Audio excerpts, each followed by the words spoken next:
Түркістан Малайзия туристері үшін жаңа туристік бағытқа айналуы мүмкін. Өңірге келген делегация тарихи мәдени орындар мен тау туризміне ерекше қызығушылық білдірді. Түркістан облысы әкімінің орынбасары Қанат Қайыпбек туризм Малайзия ұйымының төрағасы Датук Манахарон бастаған делегациямен кездесіп, өңірдің туристік және инвестициялық мүмкіндіктерін таныстырды. Кездесуде Түркістанды Малайзия нарығында кеңінен таныту, шетелдік туристер санын арттыру және жаңа инвестициялық жобаларды жүзеге асыру мәселелері талқыланды. Малайзиялық тарап әсіресе Қожа Ахмет Яссауи кесенесі мен өңірдегі тау туризм нысандарына қызығушылық танытты. Ал 40 жылдан астам тарихы бар Corporate Information Travel компаниясының басқарушысы директор Фу Хонг Қазақстанға ерекше назар аударып отырғанын айтты.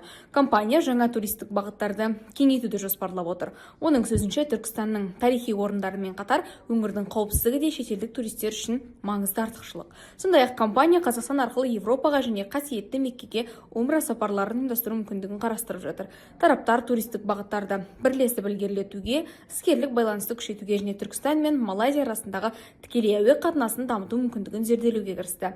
Енді Түркістанды малайзиялық туристерге таныту және бірлескен туристік жобаларды іске асыру бойынша жұмыстар жалғаспақ.